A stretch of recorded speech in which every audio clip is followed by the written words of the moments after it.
No, I'm not a writer. Okay. Welcome to the AudioStage podcast, episode 4. This week we're going to talk about stress in music. Yeah, that's the one. This was your chosen topic. It was my chosen topic. Not that I know a lot about it, but yeah. Well, So- we were going to talk about it last week, weren't we? Yeah, we were, yeah. I breathed into the mic right over there. You I did, heard that yeah. massively. Stop breathing into the mic. Doesn't make so much of a difference with mine. Oh, there we go. I'm a heavy breather. You are, aren't you? Yeah, yeah. Bronchitis. I got bronchitis. I got bronchitis. I said, Lord Jesus, there's a fire. And I ran. I didn't grab my shoes. Jesus. I got bronchitis. Right, now all we need is somebody to make a clip of us doing that. Exactly, yeah. Well, then we'll go viral. Internet sensations. Absolutely, yeah. I Anyway. already fancy myself as an internet sensation anyway. I could quite see it, frankly. maybe for a 6-month stretch. Yeah. For a Before it little all while. goes wrong. Before it all goes wrong, yeah. It will, yeah. Like Elon Musk. Yeah, well, I don't know what's happened there. Old musky boy. He was told to step down, not that he you know, I thought he chucked in a towel on his own accord. No, he was forced to step down, but it's his own company, so Yeah. That's not the first time it's happened to him, though. no, it's not. No, I've got a really bad cough as well. Just to That's fine. yeah, Well, I think you're going to do the majority of talking on this one because. Am I? Yeah, because I've decided. that's not good. It's not a good thing. It's Yeah. all right. We got this. We got this. We'll go through it. So, stress in music.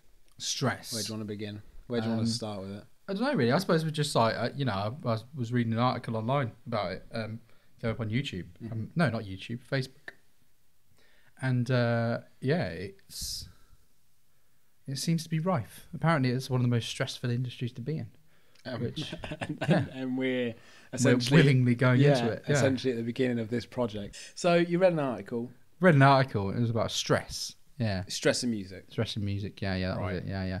And it was just saying that it's the most stressful industry to be in. Well, I can imagine that. But is that as a whole? It said Or as as a a band? whole, levels of stress are much higher in this industry than they are other industries. Really? Yeah, I would have thought something like I don't know, like banking was really stressful. Yeah. Well, Banking. yeah, just With as a B, yeah. with a B, yeah, just banking. Banking. Well, I can see that. I can see why it's stressful because there's always demand, isn't there? I think that's probably the most stressful part. It doesn't matter what part of the industry that you're in, whether you're a musician or a band, or you're a manager, or you're high up in a label. yeah, There's like that constant demand and keeping it fresh. Because if you had say like the same music day in day out all the time, change on a yearly basis, everyone would get bored of it, and it just wouldn't be an industry that people would be interested in, and it just wouldn't be as popular. it seems. I think it was all relative to sort of like the churn. To be honest, like the churn of the music industry. It's like, as you say, like it's always changing, and people are trying to do more music. More music all the time, which is I think it's positive, but it's the same artists having to do the same music. Or trying to do more music rather than saying, well, let's spread this more evenly across, several artists, and say, well, we have a demand to fill, but we have plenty of artists to fill that demand. And then it will thrive as a whole, it seems. But I think that I think it's what's happening is there's a lot of pressure put onto certain things, And so you mean because if there's like a group of popular artists at one time, and they get like all the pressure to be like release this, release that, be in the top 40, top 10, blah blah blah. Exactly, yeah. And people are saying, well, they need to run the these guys need to be touring non-stop, they need to be recording and all that sort of thing, and then that filters down through all of the I suppose jobs in the music industry, because you go, well, the promoters now have to be busy all the time, and you might not have very many promoters, because I think really, to be honest, it's a very difficult industry to get into and make a living from. no matter what you're sort of into doing. Yeah. And a lot of the times you see people that are in the industry doing lots of different things to try and kind of make their money. Yeah. You know, I know singers that are, they're doing sort of like, they'll go out on tour and do like backing vocals for someone or something like that.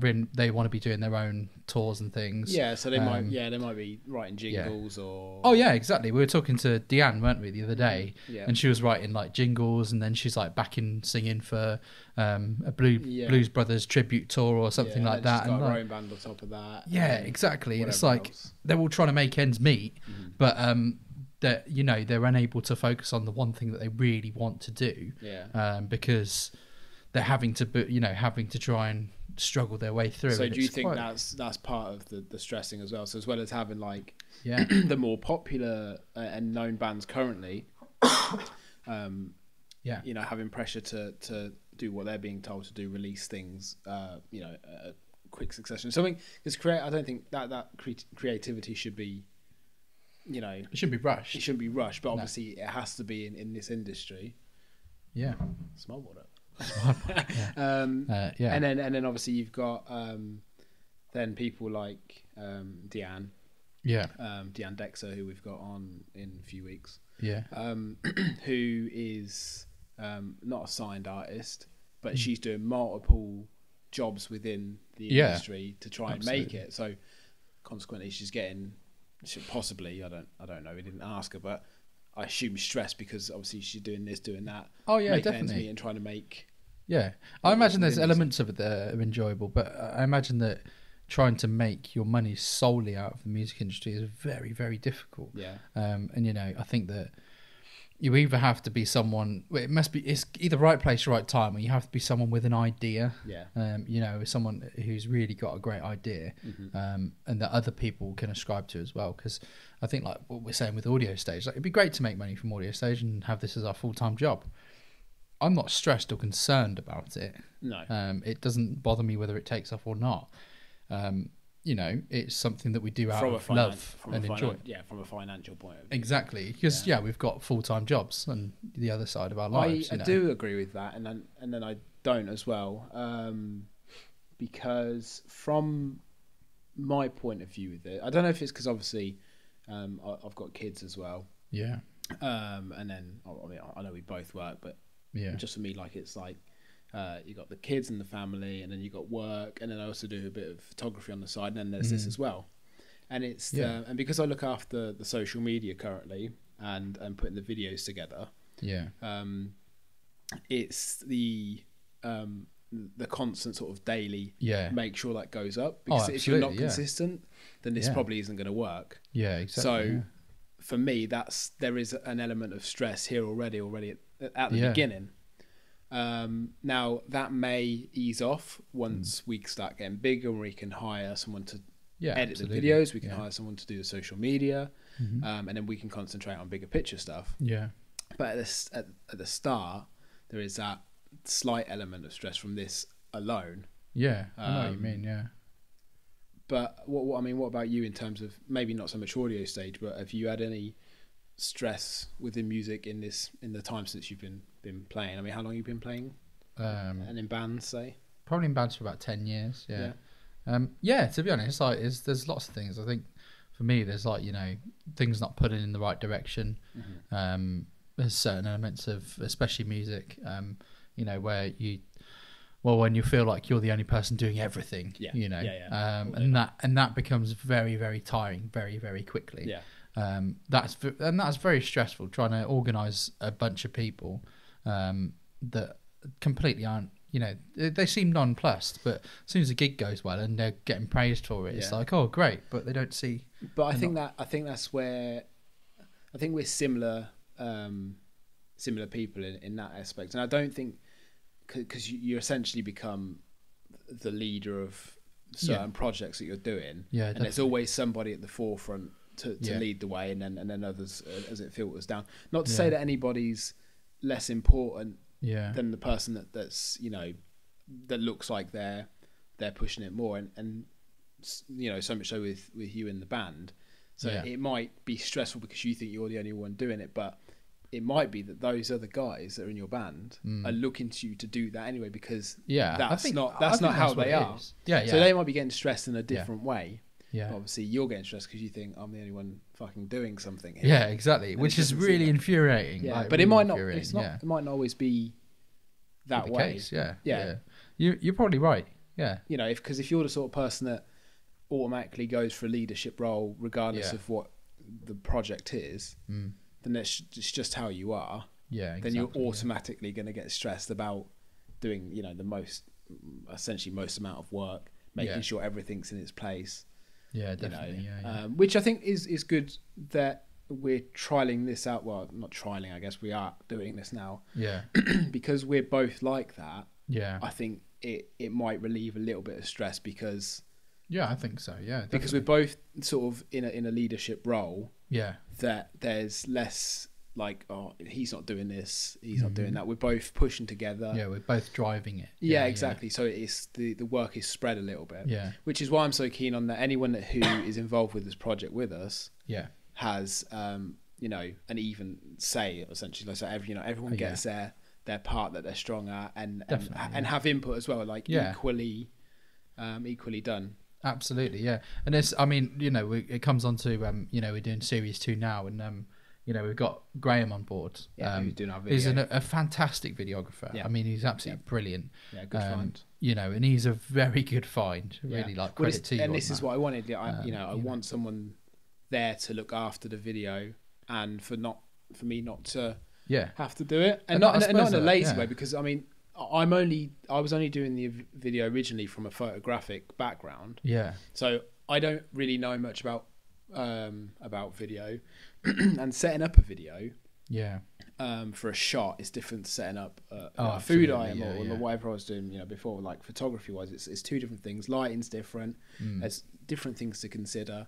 So to have someone like Graham on board relieves stress. Big time, because we need someone like that, and I would rather have someone that comes in and says, look, I think this would be good, this would be good, who knows what they're doing, yeah, and he really does, and I think that comes back to the stress point.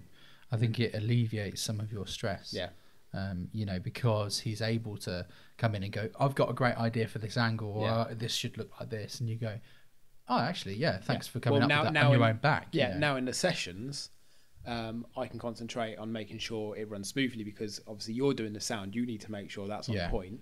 Yeah.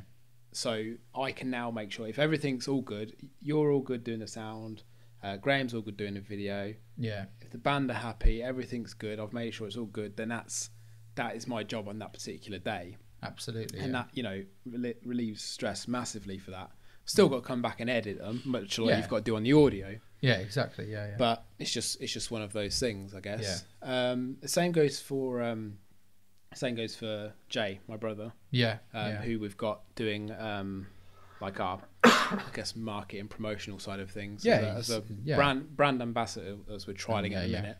Yeah. And again, that's working really well, because obviously we're going to share, but we need other people. Other people to be involved in that. Yeah, because always we're thinking, the numbers aren't going up, people aren't looking at it. But if we've got more involved, for him to be kind of almost overseeing and making sure things are actually shared. Yeah, absolutely. Yeah, again, that relieves stress. So I think a takeaway from this, for an AudioStage point of view in terms of stress, is having people on board and having support. Definitely, is the biggest thing. And I think that's it, really, because I think overall that I'm kind of bringing this back around to the way that we're talking about stress and things. I think that overall, the reason why the extra people is useful, I think that it's a trend in the industries, in industry as a whole. Supermarkets getting rid of employees and things like that. And you're going, right, well, one person should do two people's jobs. But basically, back in the 90s, you'd have 3 people doing that one job, and then it's like, oh, now there's only one person and they're overworked and very stressed. Yeah. It's the same in the music industry. They're doing exactly the same thing. But it makes people more productive by having those, not so much rest periods, but absolutely, being able to not have to be full on just one thing on your own. Yeah, exactly. And the thing is, it is like the term rest period is very useful, because you can't come in and give your all if you're tired, if you're exhausted, if you're stressed, you know. Well, let's take it back to get a bit, science like now. Take it back to when you used to work at the gym. Oh yeah, yeah. So I don't know if I'm completely right in saying this, but I assume I am. So when you're working out and you're building muscle, you have your rest periods. Absolutely, yeah. Your muscles get bigger and better and stronger because you're allowing it to rest. Exactly. If you were to fully just go for it, then you'd never rest. You'd knackle your muscles up. Yeah. They wouldn't grow. Nothing would happen. You just get tired, and then it's exactly the same thing. The mind works the same way. Yeah, absolutely. 100%. Yeah. I think essentially, as a whole, that's happening. Okay, so as a conclusion to what we spoke about so far, rest. Yeah, you need rest. Yeah, all day long. All day long. Yeah. Actually, do you know? It's funny you say that. I genuinely, if I have 2 days off together, the first day I do nothing. Yeah. And I deliberately make sure I do nothing because it's so important to just do nothing sometimes. Yeah, just let your mind rest and let your body rest. Don't have to talk to anyone. Don't have to go anywhere. Don't have to see anyone. Don't have to it's so important sometimes, and that because I tried out sleep cycles. Okay. And I don't know if I think I spoke to you about this. This is when we first started AudioStage. Actually, I was starting like sleep cycles. So what I was doing was like sleeping for 2 hours at a time, but doing it in increments. So basically, like sleeping for 2 hours, getting up for 4, sleeping for another 2, getting up for another 4, and things like that. And strangely, that really worked. It really worked. I feel like that would stress me out more. People say that, but what happens is you never reach that state of like kind of, when you're resting all the time, you're resting regularly, but you never reach that state where you're going, oh, I'm in a really deep sleep, and it takes you so long to get out of a deep sleep. Yeah. What you do is you never hit that point. You just go, right, I'm awake again now, and bam, you're straight up, and it's really, really good. Honestly, it's like even if you were to trial it for a week. Like, I remember it was just working so well, but you kind of have to have the flexibility to be able to do it. Of course, you can't. Yeah. Not every schedule's gonna. No, not at all. No, suit that. It's very difficult to find a schedule that does that. Yeah, 100%. Especially like with work and everything else. Like, could you imagine saying to your boss, listen, right, I've got to go home for 4 hours, but I will be back. Yeah. Just got to go home for a couple of hours sleep, and I'll be back. I will be. Yeah, I promise. But they do that in a lot of Europe. Oh yeah, absolutely. Siestas, yeah. So France, Italy. They have that break period in the middle of the day for 2 hours, 3 hours, or however long it is. And they're very, very productive. Yeah. You see it a lot in tourist areas, whether they sleep for a couple of hours in the day, they come back out and then they work until 12, later, 1 o'clock, 2 o'clock in the morning. Well, I remember going to France as kids. With my parents, obviously. Just go just as a France child. You went to France. But so we'd go out. In the morning, and then we'd have some lunch, and then because we're not used to it, then in the middle of the day, like nothing's open, bar the big supermarkets. Yeah, I remember that I had the same thing in Italy. Went to Venice and remember like being out at 1 o'clock and just being like, what's going on? Like, where is everyone? Yeah, everyone was just sort of like in the houses and stuff. It was actually quite a nice time to sort of like walk around and see Venice without the busyness. It was very, very strange, but it was good. It was a good thing that people were out there and resting. And but I quite like that. I like the idea to have like that big break in the middle. So you work, get up, you work for a good portion of the morning. I assume you eat lunch. Before. I don't know how it works. Eat after you wake up. Oh, well, so you go. Yeah, go to bed. Go to bed, then eat. Yeah, and then get back to work. Mm-hmm. I mean, it makes sense. Yeah, fuel the body. And it's a good time to sleep in the day as well, because you're generally up in the night anyway. Yeah, I might be up till 12 tonight. Yeah. But I haven't had that 2 hours in the day. Yeah. So I'm now going to rely that, that the kids sleep. Yeah. And don't get up at 5:30 if I go to bed at 1. Exactly. And then have like a very small period of sleep. If I had that 2 hours in the day of lunch. It'd have made such a massive difference. Then you'd have been able to function. Going from 5 hours to 7 hours. Yeah, exactly. Really quickly. But then, I mean, I suppose their kids get into that routine as well. I suppose it's from a young age. That's... Yeah. I mean, but do they do it at schools? I know receptions and nurseries and things like that, they used to do like nap times and stuff, and they would sleep for 45 minutes or okay, and have like a short break. And have a short break. But I don't even know if they do that anymore, to be honest. No, I wouldn't be surprised if that countries that do have the breaks in the middle of the day will slowly start probably stopping. Oh, it will, yeah, definitely. With, like, not to catch up with the rest of the world, but to to America obviously doesn't regress do it like the rest of the world. The UK definitely doesn't do it. I suppose a lot of other countries don't actually do it because it's a positive thing to do. Yeah. Maybe that's what we need. I might start doing it at work. I might as well. Just sleep on the bar. Yeah. We have got a sofa at work, and it's comfortable. It doesn't look comfortable, but it is. But it is. Yeah. Maybe what is it like? One of those old? I don't know. It's like I did look it up. It is like an art style sofa. It's like one of these like ones that's not really functional. It's just like, oh, well, that looks nice. Oh, that's nice. Interesting. That's the shape. Yeah, very nice shape. Ergonomic. Ergonomic. Yeah. But it's actually quite comfortable. It doesn't look it, and it's like this mellow yellow colour. Mellow yellow. Yeah. Nice. And it was all mellow. Yeah. It was all mellow. Yeah. So that's quite interesting, really. Yeah. But it's not practical, is it? It's not at all. And it's not practical for music. You say it's not practical. It is practical.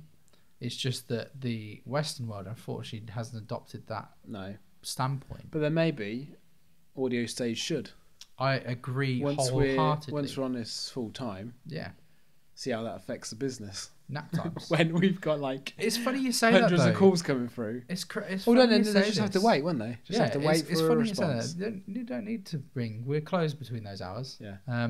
But it's funny you say that because for us, we are creative people. We get our best work done at night. I 100% do, and I know you work late into the night to do the creative stuff. What I want to do, Yeah, exactly. So, for us, it makes sense. Like, if we can have that break in the day, and to be honest, we've discussed this before. I was saying, I don't care if, an employee works better at night. They can come in overnight. Yeah. Do you know what I mean? Like, and we literally had this conversation. Right at the beginning. Oh, yeah, I don't know. But I genuinely think, I really stand by it. See, I'm all for the not so much strict start times. Yeah. But as long as the work period is the same. Yeah, exactly. Yeah, everyone clocks their hours. They do exactly the same amount of hours. The only issue is if you've got a big team. Yeah. Is not synchronising. Yeah, absolutely. So if you need somebody as part of your team. Yeah. You put those things into the schedule, though. I guess they know. So. And there's things like because a lot of what we're doing is, we could turn around and say, well, we've only got unfortunately we've got a 2-day turnaround time, and we can turn around and go, well, you make the choice. You can come in now and work, do all your work in one day, and do 16 hours in a day or whatever you want to do, or you can and then have tomorrow off. So would it be done like a monthly thing then, or absolutely. A weekly thing? So like you've got the set amount of hours, and then you've got your period off as well. Yeah, if you want to work more, you can. Definitely, that's your minimum really to achieve. Yeah. What needs to be done. But that's the thing. You say to someone, well, we know this is what you should be able to achieve in 40 hours. Yeah. If you need more time, you can use more time. Yeah. Essentially, that's it really. Yeah. And do it when you want to do it. Basically. There's no reason why it couldn't work. I mean, you don't have to be conventional to... And you can, absolutely. And you can turn around to people... certainly relieve stress. Absolutely, 100%. And that's the thing. That's what... we are making changes in the music industry. Mm-hmm. Why don't we make, we're able easily to make changes in the way that people work. Yeah. Which I think, I've seen it. I've been into record labels and things where everyone's running around stressed, bits of paper, trying to put, get things done. And you're going, what's the... I know there's so many deadlines and all these sorts of things. And I'm thinking to myself, well, why do you need those deadlines? Yeah. Why are you working so strict? Yeah. I mean, yes, there's good times to launch things and release things. Don't put everyone under pressure by not having a good schedule together, and saying, well, we need this by then. You make the choice how you get it to us, basically. And the thing is, though, that makes... So, if they want to work in the evening, they work in the evening. But then that's all about respect as well. I think from a family man type point of view, and being a parent, to have that flexibility. Say for me to have that flexibility now, the job that I'm working at the minute is a hell of a lot more flexible than other jobs I've been in. Yeah. But to be able to say, like, because obviously the two of the kids are in school now. Yeah. So, they've got to be in by like 8:45. Yeah. And you pick them up at 3, so you've got to be there for like 2:45. Yeah. So you've got like 5 hours. Absolutely, yeah. Or just over to do what you got to do. If I had that period, it's like, right, from 9 to 3. Yeah. Say 3 days a week. Mm-hmm. That's not my work period. I'm at home. I'm resting. Yeah. After 3 o'clock, I'm gonna come in. Yeah.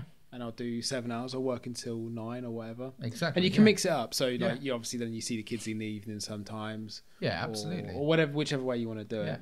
But then it from like, like I said, the family point of view, like for me and Hannah, that mean that it would relieve her of certain stresses at home. She could do what she wanted to do. Absolutely, yeah. There's a lot of benefits to it, and if you can mix and match it up a bit, I'd be on a 6 till 4 in the morning every day. Would you really? Yeah, honestly.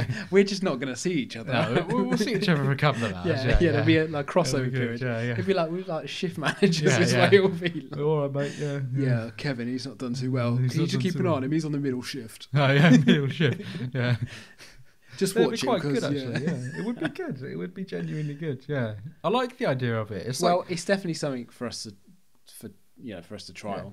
And I think it all comes back to stress, doesn't it? At the end of the day. Oh yeah, because we're obviously talking about doing that because it benefits us in a way. Yeah, to benefit everyone. Yeah, 100%. So we don't have to be up in the morning to rush around, get things. Oh yeah, I don't want to be stuck in traffic at 8:30 in the morning trying to get to the office. Yeah, not a cat in hell's chance you'll ever see that happen. And plus, there alone is we're adding to a cause. Like exactly. We're congestion. We've sorted out single-handedly. Yeah. We have random shifts of work. Exactly. You just wouldn't have that rush hour. There'd always be one who would want to do 9 to 5. Yeah, that's fine. Just come in and you go, Doris, you're in here again. Doris. 9 o'clock in the morning. I'm sorry, but straight up, I'm not employing anyone called Doris. You could. She could be the receptionist. Good afternoon, AudioStage. Are we having a receptionist? Yeah, we could have a receptionist. Yeah. Is it going to be like Facebook or Google where like they're all got like these weird headsets on? Yeah, and it's just anyone picks up the phone. Absolutely. Yeah. Yo yo yo yo yo yo yo yo. This is this is RQ. I don't know if what's he doing? What's he doing it? Get our heads off. Yeah. Ha ha ha ha. That's a terrible version. Man, it's terrible. You did a rubbish impression.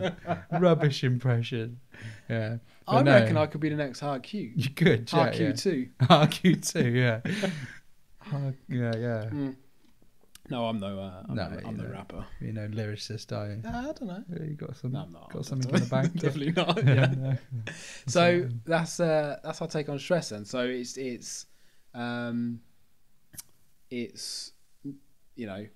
comfortable workouts. Yeah. So speaking like musically, like flexibility. From the music, yeah. So flexibility, rest, big time, and having a good strong team. To have absolutely support, and not to have to do everything on your own. Alleviate people. Yeah, you need to do that, and not so much. Well, I say this, and it's a bit of because we do set ourselves deadlines. Oh, we do, yeah, but then again, there's been consistency in days, but not consistency in hours. No, absolutely. So if I'm saying that on a Monday is going to be like the first single track of an artist, it will be on Monday, but it might be the morning, it might be the evening, dependent on if I've got the time to do it and where it suits me to post it. At the end of the day, people will still watch. And when I was before we cut everything off, before we started doing this, I did some research into YouTube, Facebook, times to post, days to post, certain things. Yeah. Hence why our launch date got moved as well. Oh yeah, the absolutely. Month yeah. That is, it was important. I think it was important that we moved the launch date completely. Yeah. Yeah. So in a sense, we have kind of stuck to some sort of schedule. Yeah. And we still follow some of the rules, you know, days to post. Yeah. But it's not always. It's not as strict. We try and keep it less. Less stressful. Which I think is very good for us, and I think that mindset that we've adopted very early on to try and do something that actually is thoroughly enjoyable from start to finish, you know, and then over and over again. Yeah. Because I don't think, you know, every time we step in a room with an artist, we love doing it. Yeah. It's good fun. Yeah. You know, it's like our own private gig. Exactly. And and not to. Maybe I shouldn't say this. I'm going to say it. Yeah. Not as an insult to the bands, but watching them live is significly better. Yeah, absolutely. Than, like listening to like an album that they've recorded in the studio. 100%. Yeah, yeah. And a lot of these bands, that's really the case. Honestly, it's not an insult to them at all, because they bring different energy live. Yeah. And actually, it's interesting because you tend to find that at this sort of level, they've not met their right producer yet. Yeah. The producer isn't able to recreate their sound and what they feel and the energy they give across. So they just go for whoever they've got at the time in the studio or bounce off it. Yeah, they go, let's go and record at this guy's place because he's recorded this many people. Yeah. Okay, cool. But you're not going to, you have to search for the right person to give you that sound. And that might not even happen. But this is why I like doing AudioStage, and it's not it might come across as a lazy way of doing it, but what we are essentially recording is the artist as raw as possible. Absolutely, yeah. So that is what you get. That is the artist. And for me, watching them live, because what and I will say this, watching them live to what we record is pretty much what you get. It's like exactly the same. Yeah. There's no like super enhancement we don't like. I don't sit for hours mixing and mastering everything, making it absolutely like tight, like it would be on an album, because that's not the point. Yeah, the point is to have it as if it was a live gig. Exactly. Yeah. You know. Yeah. It's, you know, can't stress that enough. It is the purpose is to bring live music and new artists to everyone, because not everybody goes to gigs nowadays. No, exactly. Yeah. So this is. Yeah. You know. That is what it's about. Absolutely, very important. We kind of got off track of it. We have, but it's good to make a point of what we're doing. Yeah. But yeah. Yes. How was that? Did you enjoy that? Feel very stressed. It's been a nightmare. I'm more stressed than when I started. Yeah, exactly. Yeah. I'm so stressed. Oh, Jesus.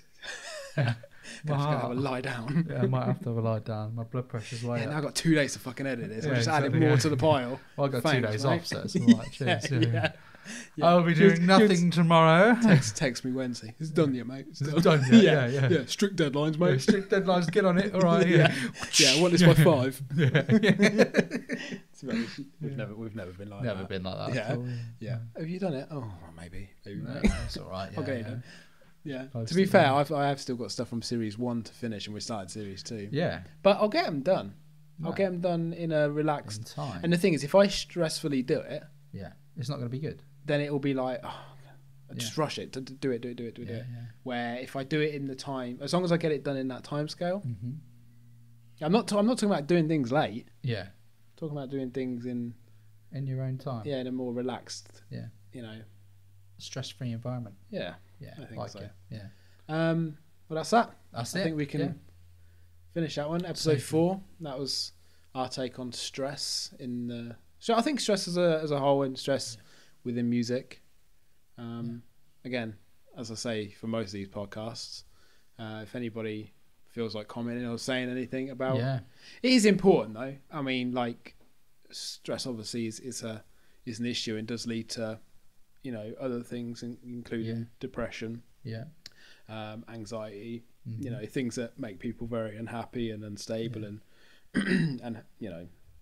Definitely. It's something that does need to be addressed in a serious, you know. So if there is anything anybody wants to say, or this isn't a helpline, but if anyone wants to have a chat, yeah, because we're quite chilled, relaxed. We'll just. I'm always up for a chat. Yeah, 100%. Yeah. Cool. Right, well, that was it. Episode 4 of the AudioStage podcast. Thank you for listening. Remember to like, share, and subscribe to all of our channels: YouTube, Facebook, Twitter. Are we on Twitter? Yes, we are. We are on Twitter. We are on Twitter now. Yeah. Instagram. Remember to support all the artists that we've got. We've got on at the minute. We've got Jess Oristano. Wonderful. First track was on earlier this week. Beautiful. Interview goes. When is the interview? Don't give yourself week after. yeah. The interview will be the week after, as well as the full set. Yeah. But yeah, really good. So remember, like, share, and subscribe and everything. You know, just do it. Just do it. Just do it. Bye.